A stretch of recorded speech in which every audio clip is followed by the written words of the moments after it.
여러분 리셋이라는 단어를 아시는 줄로 압니다. 컴퓨터를 이렇게 사용하시는 분은요, 컴퓨터 사용하시다가 이제까지 내가 쳐온 글이나 그림 이런 것, 이거 잘못되었다, 다 지워버리고 처음부터 다시 시작해 보고 싶다 할 때는 리셋 키를 누르시면 됩니다. 이 얘기 무슨 얘기인지 모르시는 분은 구석기 시대에 아직도 살고 계신 분이라 생각해도 되겠습니다. 그렇게 하면요, 이제까지 내가 기록하고 만들어 왔던 것, 이 모든 것이 조건 없이 그냥 다 지워지고 맙니다. 그리고 애초에 시작했던 아무 내용도 없던 초기의 화면이 다시 또 올라와서 새로운 시작을 다시 한번 해볼 수 있게 되는 것입니다. 요즘은 전자게임의 시대잖아요. 우리 아이들이 얼마나 게임을 자주 합니까? 여러분 한번 해보시면 아시겠지만 이 게임이 대단히 어렵습니다. 아이들은 쉽게 하는 것 같아서 나도 해보면 나는 엉뚱하게도 아이들의 10분의 1도 점수를 못 내는 것을 발견합니다. 이렇게 해나가다가요, 이거 내 점수가 왜 이래? 나도 한번 다시 이거 제대로 할 수 있을 것 같은데 해서 붙었다가 잘 안 되니까 한번 다시 해보면 되겠지. 그럴 때요, 단추 리셋 버튼을 한번 누르시면 다시 해볼 수 있습니다. 지금까지 나쁜 기록이요, 만족스럽지 못한 이 점수가 다 싹 지워지면서 새로운 게임을 다시 한번 시작해 볼 수 있습니다. 이런 이야기를 듣고 생각하면 때때로 마음에 그런 생각이 듭니다. 그렇지 않아요? 내 인생에서도 리셋 좀 할 수 있으면 좋겠다. 이런 희망사항이 우리 마음속에 무럭무럭 피어오릅니다. 오늘까지 살아가면서 기록이 나쁜 것이 많으니까요. 또 점수를 잘못 낸 사건들도 수도 없이 많고요. 그리고 또 없었으면 좋았던 일들도 많이 행했으니까요. 한두 가지가 아니잖아요. 그런데 이런 리셋이 가능합니까? 인생에서는 불가능해 보입니다. 결혼했다가 어이쿠 이거 생각하던 것이 아니잖아, 리셋하자 하고 결혼 물려버리고 다시 해야지, 이거 안 되거든요. 아이를 낳았는데 이거 내가 원하는 아들이 아니잖아, 날 닮지 않았잖아, 다시 물리고자 리셋하실 수는 없는 것입니다. 인생 사는 것에는 리셋해서 다시 물러가지고 한번 다시 해볼 수 있는 일이 없습니다. 한번 선택해서 행한 것으로 그 선택의 결과를 그렇게 내가 끌어안고 남은 인생을 걸어가야 합니다. 물릴 수가 없습니다. 어제를 물러가지고 오늘 이 순간에 다시 한번 어제를 내가 살아보겠다 그렇게 고집 피울 수가 없습니다. 시계 바늘을 되돌리듯이 그렇게 돌려서 내 인생을 살아볼 길이 없어서 얼마나 안타깝습니까? 나오미와 룻, 인생을 거진 다 살았습니다. 두 사람. 사회 하층으로 떨어졌고 다시 회복할 수 있는 길이 없어 보이는 그런 불쌍한 처지에 그렇게 빠진 나오미와 룻이었습니다. 그런데 이런 입장에 있는 이 나오미가 룻이 보리밭에서 돌아와가지고는 상상하지도 못한 이야기를 하는 것을 듣습니다. 오늘 어떤 한 사람이 나에게 상상하지 못했던 호의를 베풀었다. 그래서 오늘 이렇게 많은 것을 내가 얻어왔다고 그렇게 시어머니에게 보고를 하면서 그 놀라운 사람, 그 나에게 생각지도 않았던 그런 호의를 베푼 사람의 이름이 그 뭐라고 하더라? 보아스라고 하던가요? 하고 그렇게 말을 하자 나오미가 뭐라고 합니까? 깜짝 놀라면서 무척 흥분하면서 그렇게 말하지 않았습니까? 그 사람은 우리의 근족이니 우리 기업을 물을 자 중 하나다 그랬습니다. 나오미는 보아스 이름을 듣자 그 사람 보아스에게 느닷없이 대단한 기대를 걸고 흥분하는 것입니다. 보아스라는 사람이 호의를 베풀었기 때문에 그렇게 하는 것으로 보입니다. 절박한 상황이었는데 이게 무슨 일입니까? 갑자기 상상하지도 못한 좋은 일이 보아스라는 사람 때문에 일어난 것이니까 한 가닥 지푸라기라도 잡고 싶은 심정이었을 것입니다. 나오미 그래서 말을 했습니다. 그 사람은 우리 근족이다. 즉 우리와 가까운 친척이다. 우리 기업을 물을 자 중에 한 사람이다. 그렇게 한 것입니다. 우리 기업을 물을 자 중 하나라 했습니다. 이때 기업이라는 것은 원래 나오미의 일가족, 그러니까 엘리멜렉이 소유하고 있던 땅을 기업이라고 그렇게 표현했습니다. 그 땅은 아마 이 사람들이 모압 땅으로 이민 가면서 다른 사람에게 팔았을 것으로 보여집니다. 그런데 그 땅, 그 한 번 팔았던 그 기업을 다시 물러줄 수 있는 사람이 바로 보아스다라고 지금 나오미가 그렇게 말을 하는 것입니다. 사실 보아스는 전혀 꿈에도 생각하지 않고 있는 일인데 나오미는 그런 보아스에게 무한한 기대를 지금 걸고 있는 것이 아닙니까? 떡 줄 사람은 생각도 하고 있지 않는데 김치국부터 마신다는 우리의 속담처럼 나오미는 보아스는 생각도 않고 있는 일을 이제 보아스의 도움으로 다시 잃어버린 나의 옛 땅을, 정확하게 말하면 예전에 내가 날려버린 내 땅을 보아스가 되찾아줄 수 있다, 그렇게 엄청난 기대를 하는 것입니다. 우연한 호의를 한 가지 베푸는 보아스를 대하여 무한한 기대를 거는 것, 절망에 처한 입장에 있어 본 사람들은 잘 이해를 할 것입니다.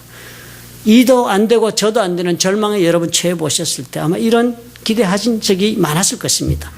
절박한 상황에서는요, 흔히 우리가 내 나름대로 혼자서 기대하는 행운에 대한 환상이 있습니다. 아무것도 가진 것 없고 또 가질 수 있을 것도 같지도 않을 때 많은 사람들이 복권을 열심히 무리하게 사는 것처럼 말입니다. 그런데 이게 웬일입니까? 도저히 일어날 수 없는 일, 인생을 다시 리셋하는 그런 일이 지금 나오미와 룻에게 일어난 것이 아닙니까? 우리가 흔히 가지는 이 절박할 때 지푸라기도 붙잡는 것과 같은 이 환상적인 기대와 또 이 나오미의 처지에서 나오미가 가진 이 기대는 도대체 무슨 차이가 있는지 알 필요가 있습니다. 단순한 이 환상적 기대와 나오미가 건 기대는 과연 무엇이 다른가? 우리에게도 어떤 이 환상적인 것에 기대를 걸어도 좋은 그런 것이 있기라도 한 것인가 알 필요가 있습니다. 그럴 수 있다면요, 우리도 나오미처럼 어떠한 절망이든 어떤 환경 속에서라도 새롭게 다시 한번 시작해 볼 수 있는 그런 인생의 기회를 얻을 수가 있을 것이기 때문입니다. 새롭게 다시 해볼 수 있다면 얼마나 좋겠습니까? 성경은 오늘 우리에게 이 비밀을 알려주기를 원하기 때문입니다. 나오미가 아련하게 기대했던 이 절박한 상황 속에서 그래서 붙잡을 수밖에 없는 지푸라기가 어떻게 자신의 인생을 다시 시작하게 해주는 리셋 버튼이 되었는지 성경은 우리에게 알려주기를 원하는 것입니다. 그래서 저와 여러분에게도 이런 일, 내 인생을 다시 시작하는 일, 이제까지 살아온 과정이 어쨌든지 간에 이 모든 것을 그대로 다 무시해버리고 어떻게 내가 내 인생을 다시 한번 리셋하고 살아볼 수 있는지 그 비밀을 우리 하나님께서 우리가 알려주고자 하시는 것입니다. 우리가 그것을 알기 위해서는 먼저는 이 나오미가 말한 기업 물을 자가 무엇을 뜻하는지 공부를 좀 해야 합니다. 기업 물을 자, 그러면 구약 성경에 나오는 단어입니다. 히브리어로 고엘이라는 단어를 번역한 것입니다. 그 내용이 좀 우리가 한마디로 번역하기 어려운 일입니다. 우리는 그런 일이 없으니까요. 영어로는 그래서 그 뜻을 따라 번역하기를 kinsman redeemer 그렇게 번역했습니다. 이 redeem이라는 단어 여러분 종종 듣지요. 물른다 혹은 제출하고 내 것을 찾는다 그런 뜻이 들어있는데요. 여기에 성경에서 이 redeemer라고 이렇게 붙였을 때는 빚으로 넘어간 재산을 다시 돈을 갚고 찾아오는 것을 뜻합니다. 그렇다면 기업 물을 자라 하는 뜻은 빚으로 넘어간 내 땅을 다시 돈을 지불하고 찾아줄 사람이라 하는 뜻이 되겠습니다.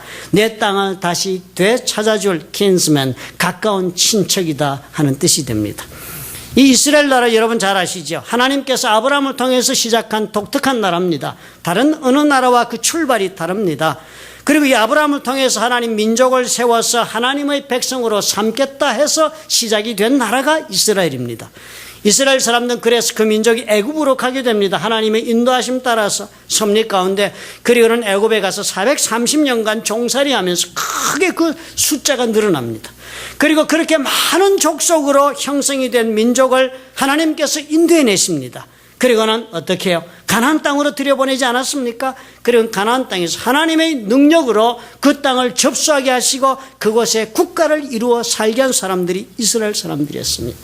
그런 이런 과정에서 우리 하나님은 대단히 독특한 한 가지 새로운 개념을 저들에게 심어놓았습니다. 그것이 토지에 관한 것이었습니다. 이스라엘 사람들이 가나안을 정복하고 나자 모든 백성들이 가나안 땅을 다 분배받습니다. 그렇게 땅을 배분해 주시면서 모든 족속대로 그리고 또 지파대로 그리고 각 가문대로 가정대로 다 하나님께서 땅을 배분해 주시면서 하나님께서 이렇게 선언을 하십니다. 레위기 25장 23절에 모세를 통해서 하나님이 이렇게 말씀을 하세요. 토지를 영영히 팔지 말 것은 토지는 다 내 것임이라. 너희는 나그네에 우거하는 자로서 나와 함께 있느니라 그랬습니다. 토지의 원 소유권이 누구에게 있다고 하나님 말씀하세요. 내 것이다. 하나님의 것이다 그랬습니다. 아무리 땅을 지금 너희들에게 분배해 준다 할지라도 그래서 내가 지상권, 이 지상에서 그 땅을 경작하고 자기의 땅으로 사용하는 모든 권리를 내가 너에게 준다 할지라도 땅을 남에게 팔 수는 없다. 팔지 말아라. 왜냐하면 땅은 하나님의 것이기 때문이다. 하나님 그렇게 말씀하신 것입니다. 그리고 땅이 그렇다 할 뿐 아니라 땅을 그렇게 너희들에게 주었지만 그 땅에서 즉 가나안에서 살고 있는 이스라엘 사람들을 가리켜서 하나님 말씀하시기를 너희는 이 땅에서 나그네요 우거하는 자로 살다 가야 한다고 그랬습니다. 이스라엘 사람들이요. 비록 가나안 땅에 들어와서 땅을 배분받고 그리고 내 것처럼 그렇게 살지만 천년만년 가나안 땅에 사는 것이 아니라 했습니다. 하나님 말씀은 너희들은 땅을 받았어도 네 것이 아니고 그리고 이 땅에 사는 동안 너희들은 이 땅 주인처럼 살 수 없다. 나그네처럼 살아야 하고 그리고 또 우고하는 사람처럼 이 땅에 살다 가야 한다고 그랬습니다. 땅 주인 행세하지 말라는 거였어요. 나그네라 그랬으니까 낯선 사람처럼 사는 거요. 이 땅에서 우고하는 자라는 것은 잠시 동안 기구하다가 딴 곳으로 가는 사람이 우고하는 사람입니다. 너희도 그렇게 살아라 그랬습니다. 우고하는 사람이나 나그네라 이런 단어는 히브리 원어를 보면은 의미가 좀 더 많이 함축되어 있답니다. 그 의미에는 이런 뜻이 들어있대요. 우고하는 자 나그네다라고 말한 뜻에는 신분이 없는 사람이다. 예를 들면 우리가 지금 미국 같은 데 살면서도 신분 없다 그러면 영주권 없는 것 뜻합니다. 그래 가나안 땅에 살면서도 영주권 없이 사는 것처럼 살아야 된다고 그랬어요. 또 그 속에는 피난민이라는 뜻이 들어있답니다. 난리를 피해가지고 어떻게든 좀 살아보려고 남의 땅에 가 있는 사람, 그런 자세로 살아야 한다. 또 그 속에는요 정치적 망명을 구하는 자 이런 뜻이 들어있답니다. 정치적 망명을 구하러 미국에 와서 중국에서 도망와가지고 정치적 망명 구하고 그럴 때요. 신분도 없고 난리를 피해왔고 그래서 정치적 망명을 구하는 처지에 있는 사람이면 어떻게 살아야 합니까? 아무 권리가 없습니다. 내 것이다 하고 내가 주장할 수 있는 아무 권리가 없이요. 오직 자비를 받기를 원할 뿐입니다. 그치요? 국가에서 자비를 베풀어 줘야만 살 수 있는 신세다라고 생각하고 그 자리에 사는 것입니다. 그런 사람은 오직 자비에 의존할 뿐 다른 어떤 권리가 전혀 없는 그런 사람으로 너희들은 이 땅에서 살아라 하셨습니다. 하나님께서 이스라엘 사람들이 가나안 땅에 들어와 살기 시작할 때 이렇게 말씀하신 것을 기억해야 합니다. 땅을 주기는 주시는데 하나님의 것을 대신 경작하는 권리를 준 것일 뿐 그래서 팔지 못하게 하셨어요. 그 이유가 무엇이었어요? 그 어느 누구도 땅의 주인이 되지 못하게 하셔서 그 사람들이 평생을 사는 동안에 아무리 많은 것을 소유하고 아무리 많은 것을 누리고 아무리 많은 자식과 우양을 얻었다 할지라도 그들의 삶이 오직 하나님의 자비에만 의지해야 한다는 걸 가르쳐 주시려고 그걸 요구하신 거예요. 그렇게 살아야 한다, 평생을. 그리고 이것이 하나님께서 이스라엘 사람들에게 이 땅에서 살 때의 저들의 인생관이 되도록 그렇게 요구하신 것입니다. 그런데 이스라엘 사람들 살아가면서 어떻게 합니까? 다 잊어버립니다. 잘 살면 있게 되는 것인가 봐요. 옛날 고생한 거 잘 살면서 기억하는 사람 몇이나 됩니까? 살다 보니까 때로는 늘 풍년이 들는 것이 아니었습니다. 하나님 늘 축복하시다가 때로는 흉작이 될 때도 있습니다. 또 때로는 가정에 자녀들이 많아가지고 남들보다 돈이 더 필요할 때가 생깁니다. 아들을 많이 낳았더니 아들이 다 줄줄이 장가를 가면 신부를 데리고 올 지참금을 또 마련해야 하는 경우도 생기는 것이고 또 때로는 사람이 병에 걸리기도 하고 사고를 당하기도 합니다. 아니면 또 가장이 신문서를 땅 문서를 들고 나가서 노름하다가 날리고 오기도 하고 투기를 하기도 하고 그렇게 해서 경제적으로 공공에 처하기도 하는 것입니다. 그러다 보면 땅을 팔게 되지요. 가진 것 중에 제일 돈 되는 것이 땅밖에 없으니까요. 그 당시는 경제구조가 지금처럼 복합적이지 못했습니다. 아주 단순한 1차원적인 그런 상태였습니다. 그렇기 때문에 땅을 팔면 기본을 상실하는 것입니다. 다른 어떤 방법으로 경제활동을 원만하게 계속해 나갈 수가 없게 됩니다. 땅이 없으면 그 즉시로 소작농으로 전락하게 되고 그래서 일용 노동자가 되고 맙니다. 남의 집에서 일해주고 밥을 얻어먹게 되는 하급 노동자가 되기가 쉬운 것입니다. 하급 노동자 되어 살면 그러다가 더 빚을 지게 되는 것이 당연하죠. 가난한 사람은 더 빚지게 마련인 것입니다. 그러다 보면은 자식을 종으로 팔게 되고 자신도 종으로 팔려가는 일이 비일비재하게 발생한 것이 그 당시의 사회상이었습니다. 사회적 계층의 변화가 한번 일어나게 되고 그러면 그 불평등을 당하게 되면 그래서 한번 땅을 잃어버린 사람은 절대로 다시 재기를 할 수가 없게 됩니다. 다시 언제 무엇을 해서 돈을 벌어서 팔아버린 땅을 되찾을 수가 있게 되겠습니까? 한번 인생을 망친 사람은 다시 재기할 길이 없어지는 것입니다. 팔지 말아야 하는 법을 하나님께 선포하셨다지만 어디 사람 사는 것이 그렇게 간단하게 진행이 됩니까? 하지 말라 하셨지만 그래도 그런 일을 저지를 수밖에 없는 것이 인생들입니다. 각자의 사정과 생각에 따라서 땅 파는 사람은 여전히 생기게 마련이고 그리고 불행은 계속적으로 시작이 된 것입니다. 하나님께서는 이것을 먼저 알고 계셨습니다. 그래서 하나님께서 추가로 법을 하나 더 만드셨어요. 구제금융을 만드셨습니다. 오바마처럼. 이스라엘 사람들이 땅 팔지 말라 했는데도 자꾸 팔 것이 너무나도 뻔하고 그래서 낭패당한 사람들 그냥 놔둘 수 없는 것입니다. 너 왜 하나님 명령 어기냐? 그리고 그냥 심판하는 것으로 족한 것이 아니었습니다. 그렇게 해서 망친 대로 끝나게 하지 않으며 하나님께서 구제금융 처방을 내려주신 것이 기업 무르기였습니다. 땅을 산 사람은요, 땅을 사고 세월이 아무리 흘러갔다 할지라도 이제 뭐 그거 언제 내가 산 땅인데라고 권리를 주장할 수 없게 만들었습니다. 땅을 판 사람들의 친족 중에서 그 어느 누구라도 언제든지 간에 대신 나타나서 내가 그 팔았던 땅값을 지불하겠다라고 나서면은 땅을 산 사람은 조건 없이 이유 없이 그 땅을 다시 되팔아야 하는 그런 법을 하나님이 만드신 것, 그것이 기업 무르기였습니다. 땅을 빼앗기거나 잃고 나면 모든 것을 잃게 되는 것이기 때문이었습니다. 땅을 잃고 나면요, 하나님 섬기는 것도 제대로 할 수 없습니다. 성전에 나가 제사 지내는 것도 어려워지고 원하시는 대로 희생제물 드리고 제사 받는 그 일도 행하기 어려워지기 때문입니다. 하나님의 입장에서 보면 그런 까닭이 이 가나안 땅, 이들에게 준 땅은 재산이 아니었고 치부의 수단이 아니었습니다. 땅은 그 땅에 사는 사람으로 하여금 하나님과 함께 교제하며 살아갈 수 있게 해주는 근본이 되었기 때문이었습니다. 그러므로 기업을 물을 수 있게 하신 하나님의 법은 무엇이에요? 단순히 땅을 다시 소유하게 해서 잘 먹고 잘 살게 해주는 법이 아니었습니다. 그 법은요, 그 사람의 인생을 다시 하나님께 시작해 볼 수 있도록 해주시고자 하는 하나님의 자비의 법이었던 것입니다. 나오미가 이것을 본 것입니다. 보아스, 그 사람은 어쩌면 이 권리를 다시 찾아줄 수 있을지도 모르겠다. 땅을 되물릴 수 있는 권리를 행사하여서 우리에게 그 잃어버린 땅을 다시 되찾게 해줄 수 있을지도 모른다는 그런 기대, 그것이 나오미를 흥분하게 만든 것입니다. 그것은 정말 떡 줄 사람 생각하지도 않았는데 혼자서 먼저 마시는 김치국물이었습니다. 환상이었습니다. 그렇지만 그 환상은 바로 하나님의 자비의 법에 매달린 믿음에 근거한 환상이었습니다. 하나님께서 기업을 모르는 사람을 주셨다. 그렇다면 하나님께서만 원하신다면 이 보아스를 통해서 우리에게 새로운 시작을 허락하실 수도 있다. 그렇게 기대하고 나오미는 믿음으로 김칫국을 마신 것입니다. 나오미 이런 기대를 품고 룻에게 당부하고 그리고 믿음을 가지고 룻에게 당부했어요. 자리를 떠나지 말고 보아스에게 붙어 있으라. 그렇게 믿음으로 믿기 어려운 현실이지만 한 걸음씩 한 걸음씩 걷게 한 것입니다. 그런 나오미의 하나님께서는 보아스를 통해서 인생의 리셋 버튼을 누르게 해주신 것이 아닙니까? 저와 여러분은 그렇다면 어떻습니까? 우리 처지는 어떤 것이라고 성경이 알려줍니까? 우리가 어떻게 이해하든지 간에요. 우리가 우리 자신을 보고 이렇다 저렇다 말하는 것이 중요한 것이 아니라 하나님이 보시는 것이 중요합니다. 우리 모두도 우리 하나님 보시기에는 땅을 빼앗긴 사람들과 같다 이렇게 보십니다. 여러분, 에덴 동산의 이야기를 기억해야 합니다. 에덴 동산 완벽한 가나안이라 할 수 있습니다. 에덴 동산은 분명하게도 성경 뭐라고 말씀합니까? 에덴의 동쪽에 있는 땅이라 했습니다.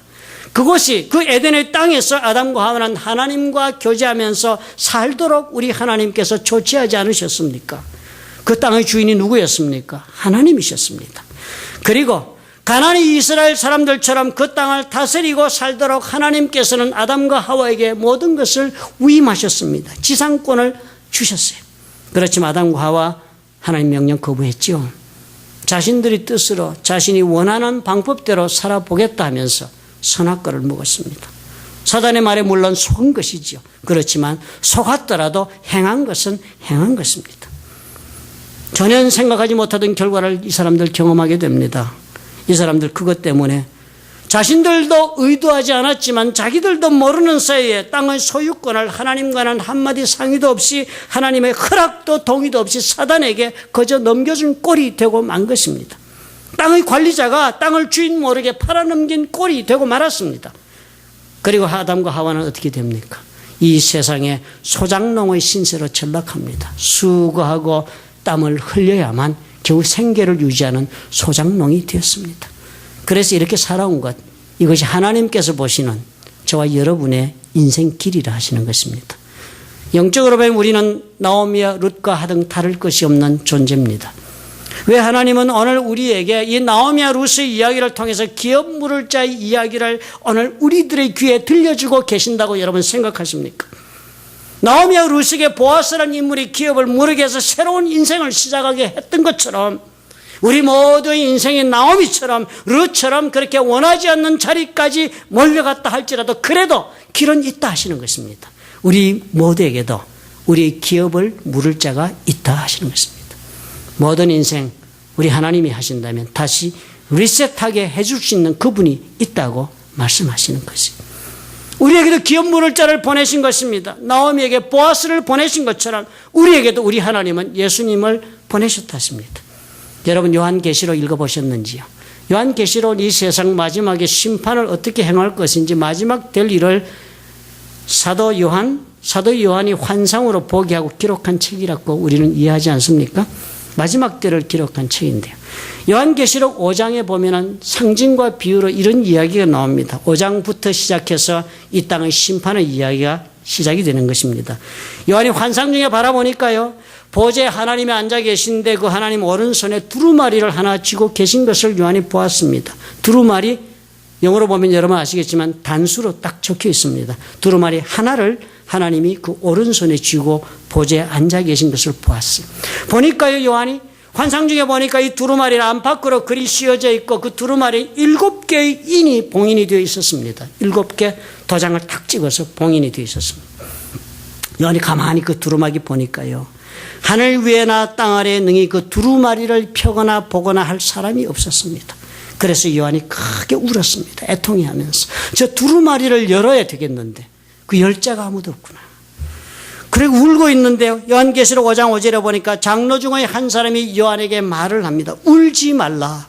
유대 지파의 사자 다윗의 뿌리가 이겼으니 그 두루마리와 그 7인을 떼시리라. 그런 말을 해줍니다. 유대 지파의 사자 다윗의 뿌리요. 예수님을 지칭하는 것입니다. 메시아를 뜻하는 것입니다. 그리고는 장로가 이렇게 말을 해요. 어린 양이 나와서 보좌에 앉으시니 오른손에서 두루마리를 취하시리라. 어린 양, 우리 예수님 뜻하지 않습니까?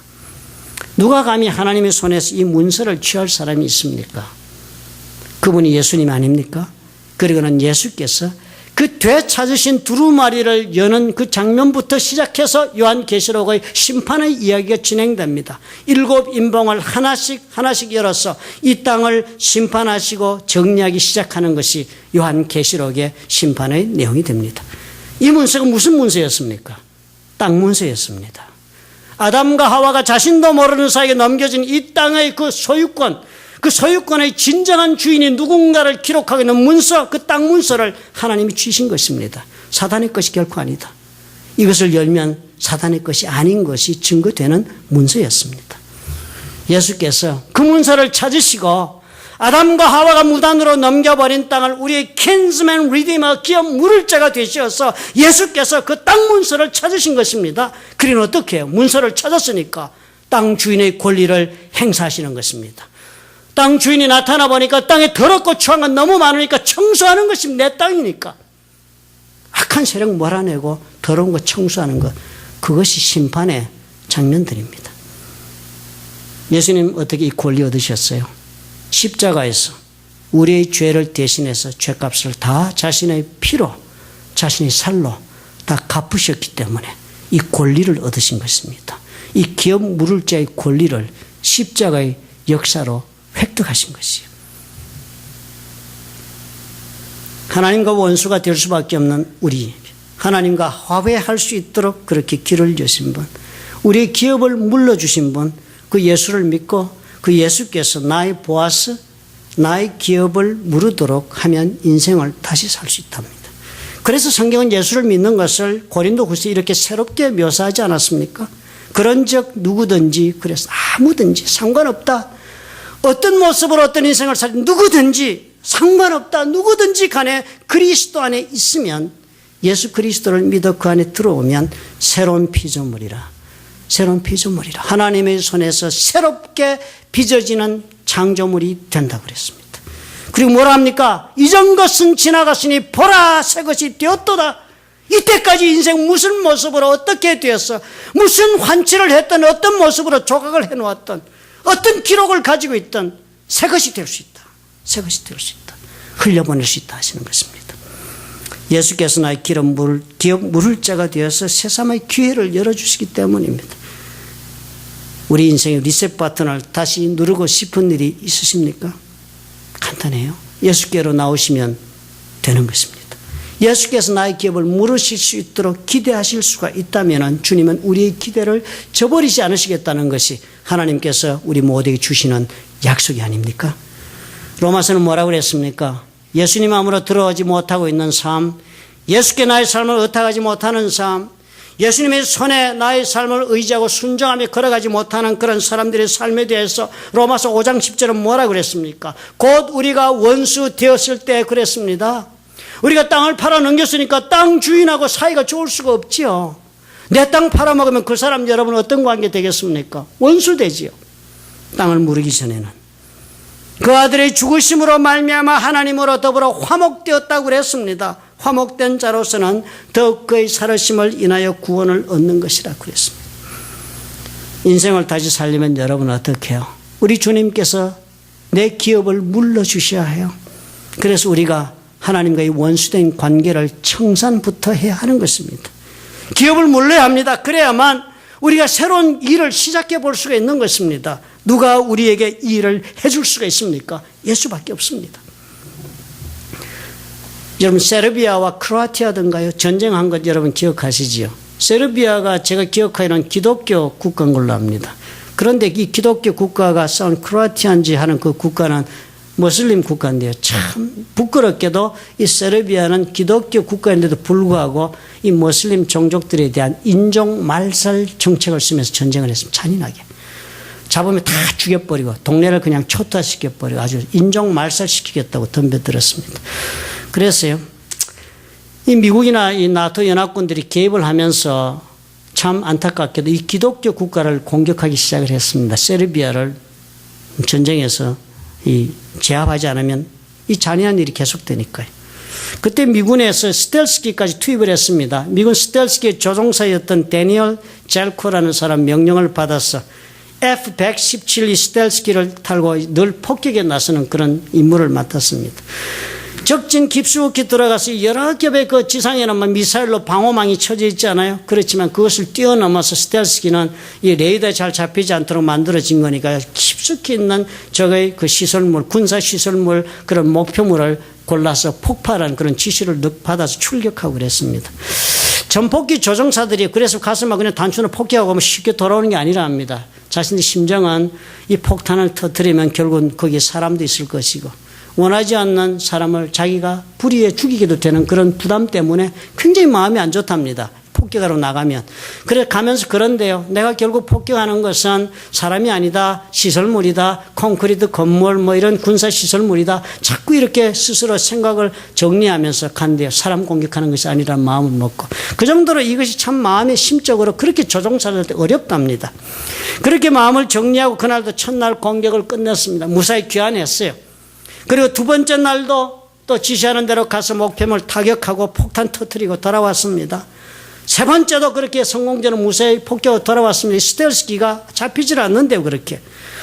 이 공격 밑에는 공격 선상에 별의별 미사일들이 깔려 있답니다. 히트, 열 감지기가 달려있는 미사일, 레이더 조정을 받는 미사일 이래가지고 비행기가 있는 것을 파악만 하면 단추만 들으면 순식간에 비행기 속도보다 3배가 빠르답니다. 미사일이 치게 뒤에 있답니다. 대공포도 있고요.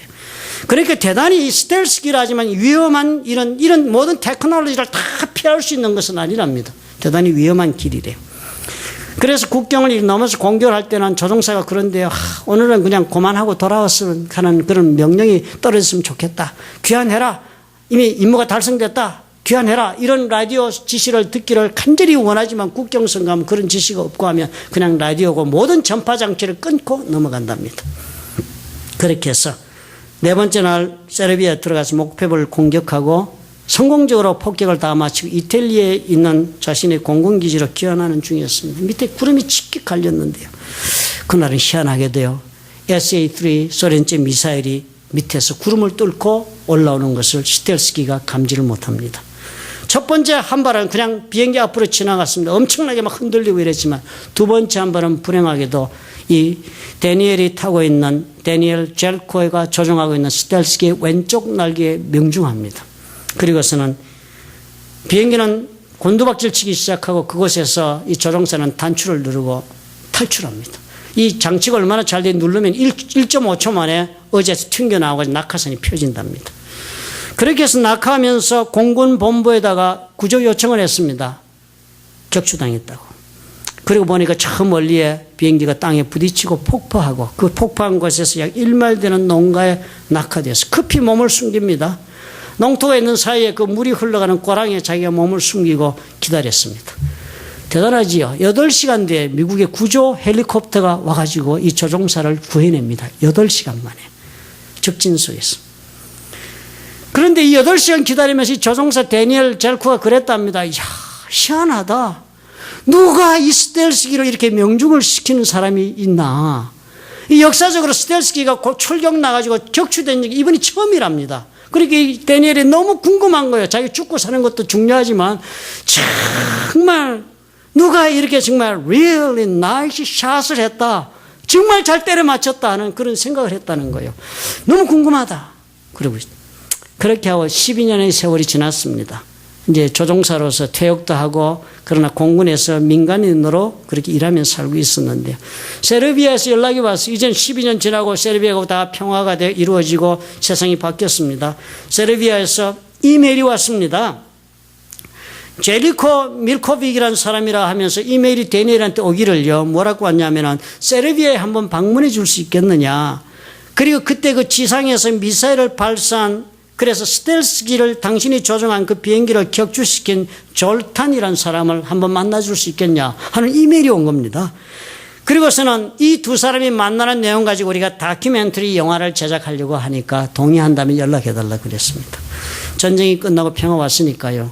그날의 그 궁금증도 궁금증이고 도대체 누구일까 하는 생각에 한번 옛날에는 원수였지만 서로 적으로 만났지만 이제 다시 친구로 만날 수 있을까 하는 기대하에 우리가 화해할 수 있을까 그런 생각으로 예스하고 대답을 했답니다. 그러고 났더니 마음속에 참 마음이 무겁고 두려워지기 시작했습니다. 이거 내가 폭탄을 터뜨린 그곳에 내가 어떻게 갈 수 있을까. 내가 터뜨린 폭탄으로 그 가운데는 형제를 잃은 사람도 있고 사랑하는 사람을 잃은 사람도 있을 텐데 그곳에 내가 어떻게 갈까. 그렇게 해서 갔습니다. 가봤더니요. 졸탄은 이미 그 퇴역도 하고 그 사람도 군대 제대하고 그 미사일 쏜 사람은요. 제대로 자기 동네에서 빵집을 열어가지고 빵 장사하고 있었습니다. 빵 굽는 거 배워가지고. 그래서 만나서 둘이 반갑게 만납니다. 그리고서는 서로가 12년 전에 그 이야기를 나누고 함께 자기가 숨었던 그 고랑에도 가서 보고 그리고 또 그들에게 준비해간 선물도 주었습니다. 자기가 격추한 비행기 스텔스의 모형을 주면서 이것이 당신이 격추한 역사적 사건을 이룬 그 비행기다. 그렇게 알려주고 그렇게 만나고 다음에는 다시 미국으로도 방문을 오라고 초청을 하고 그랬습니다. 서로 친구가 되었습니다. 만나보니까 그래 이 사람 얘기가 이 졸탄은 만나보니까 대단히 친절한 사람이다. 만나보니까 마음이 너무 부드럽고 따뜻한 사람이다. 그리고 보니까 신실한 사람이다. 또 놀라운 것은 나처럼 이 사람도 믿음의 사람이구나 하는 것을 발견했다는 거예요. 다시 만나기로 하고 헤어진 대로 그 졸탄은 또 미국을 다음에 방문하고 그랬습니다. 그리고 이 모든 것이 다 다큐멘터리 영화로 만들어졌습니다. 그리고 2012년에 만들어진 이 다큐멘터리 영화의 시사회를 열게 되고 세르비아에 다시 초청을 받아 가게 됩니다. 가보니까 영화의 제목이 The Second Meeting, 두 번째 만남 하는 제목이었습니다.